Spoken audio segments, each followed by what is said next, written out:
Hello everyone, good morning. मैं Rahul Yadav Rahul Educare में आपका स्वागत करता हूं। दोस्तों, हम लोग स्पॉटिंग एरर देख रहे थे जिसमें हम लोगों ने अपॉस्ट्रॉफ से रिलेटेड जो एरर आज तक पिछले कुछ क्वेश्चंस जो पिछले एग्जाम्स में पूछे जा चुके हैं उनको देख लिया था। नाउन से भी क्वेश्चंस हमने देखा था, सब्जेक्ट वर्ब एग्रीमेंट का भी हमने क्वेश्चन देख लिया था। अब हम लोग बात करने जा रहे हैं प्रोनाउन से रिलेटेड। ठीक है, टाइम एंड टेंस भी हम लोग देख चुके हैं। अगर आप चैनल पे नए होंगे तो पहले उन वीडियो को आप देख सकते हैं जो कि आपके एग्जाम में काफ़ी हेल्पफुल होने वाले हैं। ठीक है, आज प्रोनाउन से रिलेटेड कुछ क्वेश्चंस देखते हैं जो कि पिछले एग्जाम्स में पूछे गए हुए हैं। ठीक है, और उन पे कैसे कैसे एरर बन सकते हैं उनको देखते हैं। तो आइए क्वेश्चन स्टार्ट करते हैं। The board of directors want all possible facilities and allowance for itself. ठीक है, तो देखिए ये जो होता है ना, बोर्ड ऑफ डायरेक्टर होता है, जैसे बोर्ड ऑफ डायरेक्टर्स, या फिर आप ऐसे भी कह सकते हैं कि जैसे जूरी होता है। ठीक है, मतलब जो एक ग्रुप बनता है ना जिसके लिए स्पेशल नाम देते हैं, अगर उनको कलेक्टिव नाउन के तौर पे इस्तेमाल करते हैं। ठीक है, कलेक्टिव नाउन के तौर पे इस्तेमाल करते हैं, यानी कि सबका मोटिव एक रख के करते हैं, सब एक ही काम के से रिलेटेड करते हैं, तो ऐसे केस में इनको हम लोग क्या मान के चलते हैं, सिंगुलर मान के चलते हैं। ठीक है, तब यहां पे क्या लगता है आपका, इटसेल्फ लगता है। आई बात समझ में, क्या लगता है आपका, इटसेल्फ लगता है। ठीक ना, लेकिन जब इनको हम लोग प्लरल की तरह इस्तेमाल करें, ठीक है, जब इनको हम क्या करें, डिफरेंट, मतलब सबकी अपनी अपनी सोच को जब हम लोग डिफाइन करना शुरू कर देते हैं तो यही क्या माने जाते हैं, प्लरल माने जाते हैं। ठीक है, और प्लरल के लिए जो प्रोनाउन आता है वो क्या आता है, देमसेल्फ आता है। ठीक है, सिंगुलर के तौर पे होगा तो इटसेल्फ होगा रिफ्लेक्सिव प्रोनाउन के तौर पे, और अगर आप इसको प्लरल मान के चलेंगे तो क्या लगाएंगे, देमसेल्फ लगाएंगे। तो यहां पे आपका क्या है, सब क्या है, the board of directors want all possible facilities and allowance. ठीक है, सब के सब क्या कहते हैं, जितनी भी पॉसिबल फैसिलिटी और अलाउंस है अपने लिए उनकी वो मांग है, वो चाहते हैं वैसा। ठीक है, और यहाँ पे एक चीज देख लीजिएगा, यहाँ से वांट जो लिखा हुआ है, ये वांट भी, क्योंकि अगर इनको सिंगुलर के तौर पे यूज किया जाता तो वांट्स होना चाहिए था ना, लेकिन ये क्या है, वांट है। ठीक है, ये भी आपको बता देगा क्या कि ये प्लरल है। ठीक है, तो चूंकि हम लोग प्रोनाउन बात करें तो प्रोनाउन से रिलेटेड ही चीजों को देख रहे हैं, और यहाँ पे क्या हो जाएगा आपका, इटसेल्फ हो जाएगा। ठीक है, मान लीजिए कि आप कहोगे सर अगर एग्जाम में आ जाएगा तो क्या करेंगे। ठीक है, क्योंकि एग्जाम में तो मिसलेनियस आता है, सारा मिक्सअप करके आता है। यहाँ पे तो चलिए हम लोग प्रोनाउन देख रहे हैं तो प्रोनाउन से रिलेटेड तब जाहिर सी बात है यहीं पे गलती होना, यानी कि ये सही होगा, लेकिन एग्जाम में आएगा तो क्या करिएगा।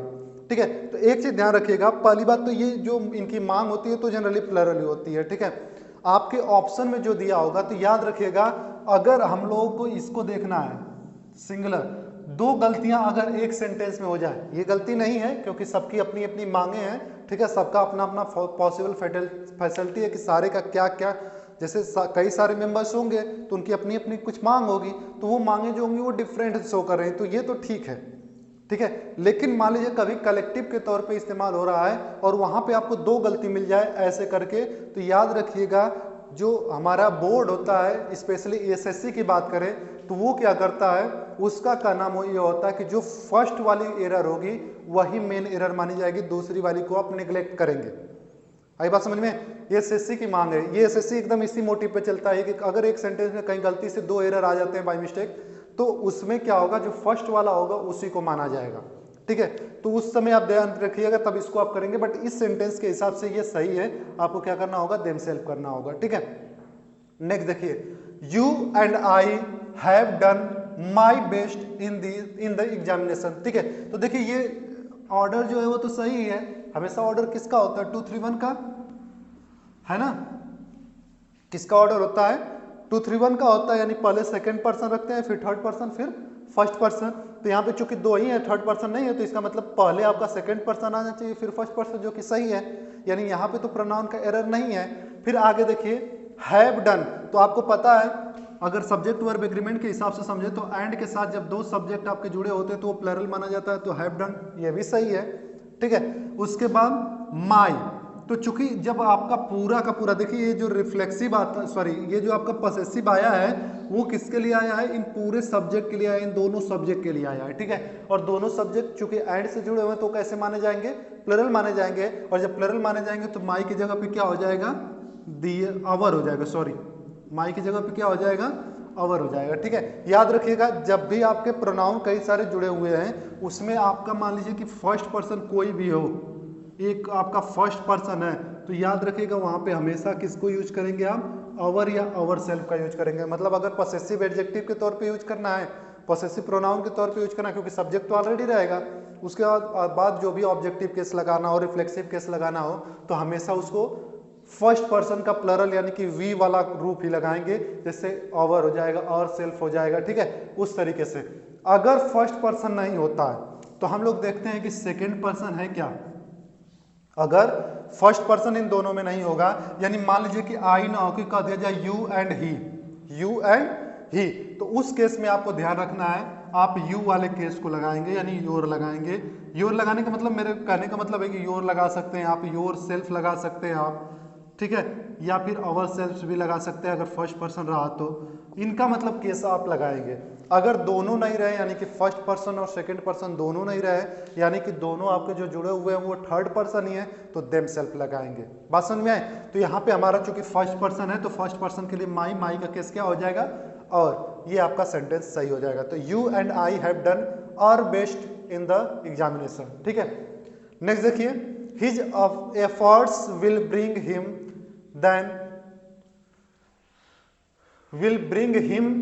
Then your. ठीक है, यानी उसका जो एफर्ट है उसको ला देगा। ला देगा का मतलब कहीं पे जैसे होता है ना, एक तरीके से फ्रेज की तरह से हम लोग यूज करते हैं कि ब्रिंग हिम का मतलब क्या होता है, उसको जिता देगा या उसको अप टू मार्क कर देगा या उसको आगे बढ़ा देगा। इसके लिए हम लोग लगाते हैं देन, कंपेयर।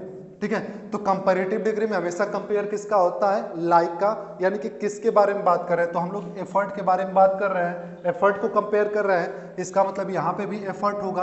और आपको पता है योर जो है पॉसेसिव एडजेक्टिव होता है। एडजेक्टिव होने का मतलब इसके साथ कोई ना कोई नाउन आना चाहिए, बट यहाँ पे नहीं आया है। ठीक है, इसका मतलब क्या होगा, अगर इसका हम लोग अंडरस्टैंडिंग पार्ट के हिसाब से समझे तो ये किसका कफर्ट किया गया, यहाँ पे योर एफर्ट होना चाहिए, कुछ ऐसे बनता ना, यानी कि his effort will bring him than your effort. ठीक है, यानी कि तुम्हारे एफर्ट से ज्यादा उसका एफर्ट जो होगा वो कारगर साबित हो जाएगा। ठीक है, बट चूंकि जब ये अंडरस्टूड हो जाता है, जब ये नाउन वाला पार्ट जो होता है वो अंडरस्टूड हो जाता है, तो इसका हमको यहाँ पे क्या होता है, प्रोनाउन का इस्तेमाल करते हैं, और प्रोनाउन में क्या होना चाहिए, आपका योर्स होना चाहिए।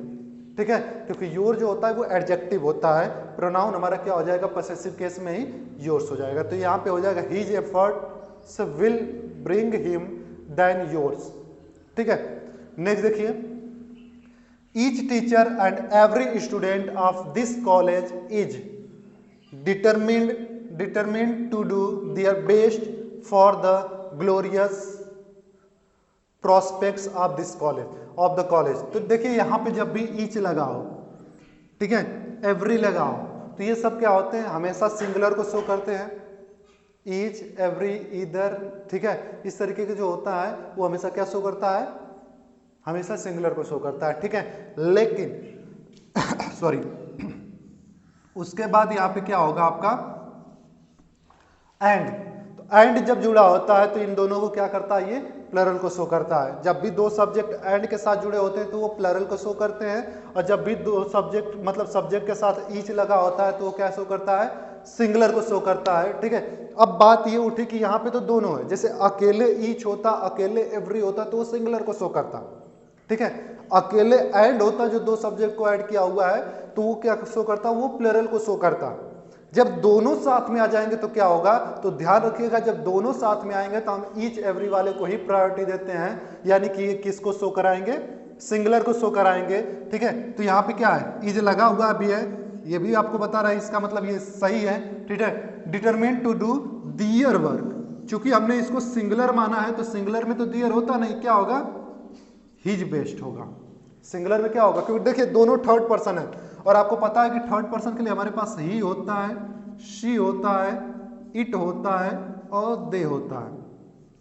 ही होता है, सी होता है, इट होता है और दे होता है। तो हम लोग क्या करते हैं, देखिए इट जनरली हम लोगों का किसका इस्तेमाल करने के लिए होता है, ये लगभग एक तो कह सकते हैं आप नॉन लिविंग थिंग्स टाइप में हो, कोई ग्रुप ऑफ मेंबर्स हो, या फिर आप कह सकते हो कि क्या हो, लिविंग में हो बट क्रीचर टाइप में हो, ठीक है, उनके लिए हम लोग इट का इस्तेमाल करते हैं। शी का इस्तेमाल जनरली फेमिनाइन के लिए होता है सिंगुलर में अगर हम लोग बात करें तो, और ही का इस्तेमाल क्या होता है, ये हमारा मैस्कुलिन जेंडर के लिए होता है, और दे का इस्तेमाल क्या होता है, वो प्लरल के लिए होता है। तो चूंकि इनको हमने सिंगुलर माना तो दे तो हो ही नहीं सकता।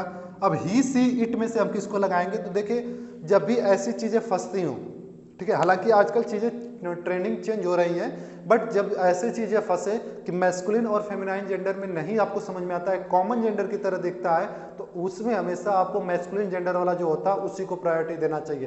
ट्रेंड चेंज हो रहा है लेकिन अभी ग्रामेटिकल एरर इसमें बना हुआ है, ठीक है, तो ये जब चेंज हो जाएगा तब देखा जाएगा। फिलहाल के लिए आपको ध्यान ये रखना है कि सिंगुलर में क्या हो जाएगा, आपको ही को प्रायोरिटी देना, और ही का पॉसेसिव केस क्या हो जाएगा, हीज हो जाता है, ठीक है। नेक्स्ट देखिए, the vice president of India and the vice chancellor of this university have given his consent to join the meeting.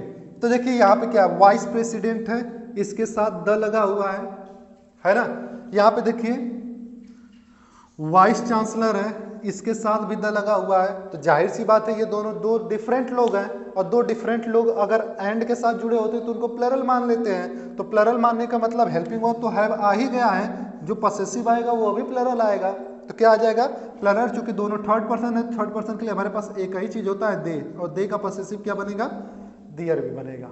बात समझ में आई।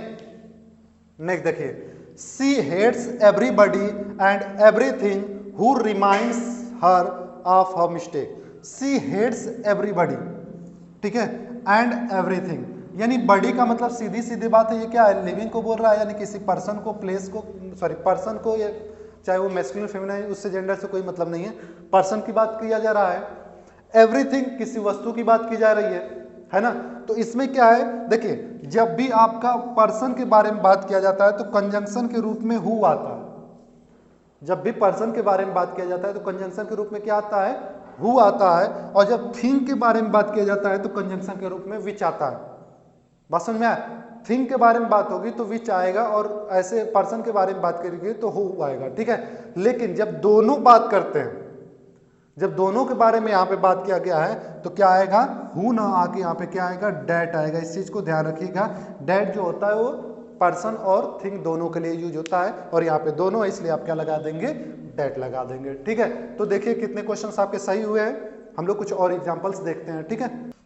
आइए नेक्स्ट देखते हैं, none of this two principals has been looking after his college well, ठीक है। तो देखिए यहाँ पे क्या है, none of this two principals has been looking after. देखिए लुक आफ्टर क्या होता है, एक तरीके से आपका फ्रेज की तरह होता है। लुक आफ्टर मतलब क्या होता है, देखभाल करना, ठीक है। तो यहाँ पे क्या हो जाएगा, looking after his college well. तो कुल मिलाकर कितने प्रिंसिपल है, दो प्रिंसिपल, और दो के लिए नन का इस्तेमाल नहीं करते हैं। नन का इस्तेमाल हमेशा करते हैं मोर देन टू के लिए, मोर देन टू के लिए करते हैं, ठीक है।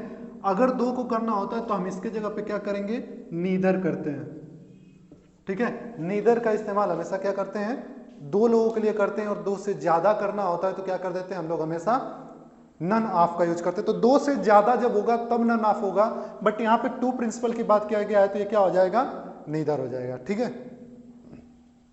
Next, each of the four great tragedies of Shakespeare is worth reading. तो ईच का प्रयोग हमारा दो के लिए भी होता है और दो से ज्यादा के लिए भी होता है। तो ये तो फोर है तो कोई बात नहीं, ईच हो ही जाएगा, और उसके अलावा कोई प्रोनाउन हमको वैसे भी नहीं दिख रहा है। और अगर हेल्पिंग वर्ब की बात करें तो ईच के लिए हमेशा क्या लगता है, सिंगुलर लगता है, तो ये भी बात सही है आपकी, ठीक है। तो कोई दिक्कत इसमें नहीं है, ये सेंटेंस आपका क्या है, हाँ ये सेंटेंस आपका क्या है, सही है, ठीक है।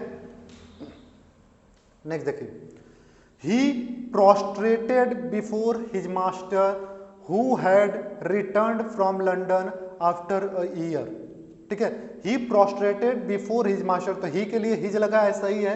who had returned from London after a, और who का इस्तेमाल पर्सन, चूंकि पर्सन की बात की जा रही है, मास्टर की, तो ये भी सही है, ठीक है। तो यहाँ पे क्या बनेगा, तो एक चीज ध्यान रखिएगा, मैंने पीछे आपको पढ़ाया था, पिछली वीडियोज में मैंने बताया था कि कुछ ऐसे वर्ब होती हैं जिनके बाद रिफ्लेक्सिव आना कंपल्सरी होता है, ठीक है। तो यहाँ पे क्या होगा, ही प्रोस्ट्रेटेड हिमसेल्फ, यहां पे लगेगा ही लगेगा, ठीक है। तो जब मैंने उसमें मैं बताया था तो कुछ बच्चों ने कहा था सर लिखवा दीजिए, तो कुछ वर्ब मैंने लिखा है जैसे एब्सेंट हो, ठीक है, प्रेजेंट हो, इंजॉय हो, इंट्रोड्यूस हो, डिवोट हो, सेक्रीफाइस हो। इसको आप नोट कर सकते हैं, absent, present, enjoy, introduce, devote, sacrifice. ये जब भी वर्ब आएंगे तो इनके बाद सब्जेक्ट का रिफ्लेक्सिव केस आना ही कंपलसरी, एकदम कंपलसरी है, ठीक है। तो यहाँ पे आपको हिमसेल्फ लगाना पड़ेगा। बस समझ में आई? तो he prostrated himself before his master who had return from London after a year. तो इसे नोट कर लीजिए, absent, present, enjoy, introduce, devote और सेक्रीफाइस, ठीक है। नेक्स्ट देखा जाए, the dog I have bought looks more ferocious than you have. तो देखिए कुछ चीजें ऐसी होती है जब कंपेयर करते हैं तो उसके बाद की चीजें जो होती हैं हमारी अंडरस्टूड होती हैं। लेकिन जरा ध्यान से सोचिए, अगर हम लोग कंपेरिजन कर किससे रहे हैं, अगर हमने यू हैव लिखा है तो आई हैव, फिर इसका मतलब बॉट से कर रहे हैं, तो वो चीज नहीं लिखे तो इसका मतलब वो अंडरस्टूड होगा, तो यू हैव बॉट हो जाएगा अगर हम लोग नॉर्मली समझे तो, है ना। तो the dog I have bot, मैंने जो डॉग खरीदा है ना, वो क्या है, वो काफी अच्छा है। किससे? यू हैव बॉट, तुमने जो खरीदा। तो तुमने जो खरीदा है तो मतलब कुछ भी खरीदा हो सकता है ना, है कि नहीं।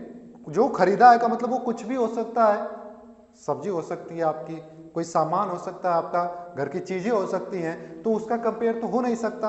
होगा किसका? हमेशा लाइक का कंपेयर होता है। तो आपको क्या है, जैसे यहाँ पे आई हैव बॉट का कंपेरिजन हमारा किससे हो रहा है, द डॉग से हो रहा है ना, तो आप इसको ऐसे लिख सकते हो, than the dog you have, the dog you have. एक ये सेंटेंस आपका बन सकता है। और अगर आप इसको नहीं द डॉग लिखना चाहते तो यहाँ पे ऐसे लिख सकते हैं, the one you have, the one you have, ठीक है। अब समझ में आएगा, क्योंकि देन के बाद हमारा वही चीज होना चाहिए जो कंपेयर हो रहा है, ठीक ना। तो कंपेयर क्या हुआ है, डॉग का हुआ है, तो डॉग के लिए द डॉग यू हैव कर सकते हैं, या फिर आप कह सकते हैं क्या क्या कह सकते हैं कि द वन, मतलब तुमने जो खरीदा है। तो वहां पे वन के मतलब समझ में आएगा कि जो तुमने खरीदा है उससे मेरा वाला अच्छा है, ठीक है। नेक्स्ट देखिए, he was much more surprised than me to see the dancing girl coming towards us, ठीक है। तो ही वॉज मोर सरप्राइज्ड, वो ज्यादा सरप्राइज होता है देन मी। तो मी का मतलब किससे कंपेरिजन हो रहा है, कहिएगा किसी, ही के साथ, है ना। मी का कंपेयर किसके साथ हो रहा है, ही के साथ। ही सब्जेक्ट है, तो यहाँ पे जो कंपैरिजन होगा, फिर से याद रखिएगा, कंपैरिजन हमेशा लाइक का होता है, सब्जेक्ट का सब्जेक्ट से, ऑब्जेक्ट का ऑब्जेक्ट से। अगर इसका कंपैरिजन सब्जेक्ट से हो रहा है, इसका मतलब यहाँ पे सब्जेक्टिव केस होना चाहिए, ठीक है। अब ये सेंटेंस आपका बनेगा, he was much more surprise than I to see the dancing girl coming towards us, ठीक है। नेक्स्ट देखा जाए, one should be true, one should be true to his word in all circumstances, one should be true to his words in all circumstances. तो देखिए subject क्या है, subject आपका यहाँ पे वन, तो वन के हिसाब से फिर पॉसेसिव केस भी आना चाहिए, है ना। सब्जेक्ट यहाँ पे वन है तो पॉसेसिव केस क्या होना चाहिए, वन के हिसाब से होना चाहिए। और वन का पॉसेसिव केस क्या होता है, कहिएगा कि वंस होता है, ठीक है। तो यहाँ पे हिज नहीं होकर क्या हो जाएगा, वंस हो जाएगा, यानी one should be true to one's word in all circumstances, ठीक है। कोई दिक्कत? नेक्स्ट देखिए, if someone has finished the work he may go home. If someone, देखिए समवन के साथ हैज लगा है, सही है, फिनिश द वर्क ही, ठीक है। समवन जाहिर सी बात है थर्ड पर्सन है, और समवन को सिंगुलर मानते हैं तो ही यहाँ पे लग सकता है, यानी यहाँ पे सही है, मे गो होम, सब कुछ सही है, यानी कि ये सेंटेंस भी आपका क्या है, करेक्ट है, ठीक है। नेक्स्ट देखिए, the five brothers are at daggers drawn so they feel it below their dignity to talk to each other. The five brothers, तो यहाँ पे are the daggers drawn so they, तो दे क्या लगा है, दे इनके लिए लगा है, और फाइव ब्रदर जाहिर सी बात है प्लरल है, यानी कि दे लग सकता है, ठीक है। Feel it below their dignity, तो दे के लिए दियर आया, ये भी सही है। Dignity to talk to each other, तो देखिए ईच अदर जो होता है ना, ये सिर्फ टू के लिए लगता है। जब कोई दो लोग होते हैं तो वहां पे क्या लगता है, ईच अदर लगता है, लेकिन आपका क्या लगना चाहिए यहाँ पे, 2 से ज्यादा होने का मतलब वन अनदर होता है। ठीक है, जब 2 से ज्यादा लोग होंगे तो वन अनदर होगा, और जब 2 लोग होंगे तो ईच अदर होगा। और यहाँ पे 5 नंबर बता रहा है कि 2 से ज्यादा है, इसका मतलब यहाँ पे क्या लगेगा, वन अनदर लगेगा। बात समझ में आ रही है ना। तो इस तरीके से ये सेंटेंसेज, आपके कुछ सेंटेंसेज प्रोनाउन से रिलेटेड थे। नेक्स्ट वीडियो में हम लोग कुछ और टॉपिक लेकर आएंगे नए टॉपिक के साथ। ठीक है, आज बस इतना ही रखते हैं। वीडियो कैसी लगी कमेंट बॉक्स में जरूर बताएं। आपने इन क्वेश्चंस को सॉल्व किया तो आप कितना सही किए, इसको भी आप कमेंट बॉक्स में लिखने की कोशिश करें। ठीक है, अपने आप को जांचने की कोशिश करें कि कैसे सेंटेंस है, क्योंकि ये सारे जितने भी एग्जांपल्स हैं ये पिछले किसी न किसी पेपर में पूछे गए हैं, और ये ज्यादातर आपके जो पेपर में है, क्योंकि मैं बस यहाँ पे ऑब्लिक करके ABCD नहीं लिखता हूँ, नहीं तो उसी टाइप के क्वेश्चंस आपके पूछे गए हैं। ठीक है, और वो सारे क्वेश्चन जो होते हैं आपके SSC में, कुछ NDA के भी क्वेश्चन होते हैं और TGT PGT के क्वेश्चंस होते हैं। ठीक है, तो बात कर हमारा इतना ही होता है आज के लिए, बस इतना ही रखते हैं। कैसा लगा वीडियो कमेंट बॉक्स में जरूर बताएं। चैनल को नए हैं तो सब्सक्राइब जरूर करें और अपने दोस्तों तक शेयर भी करें। आज के लिए बस इतना ही। Thank you very much.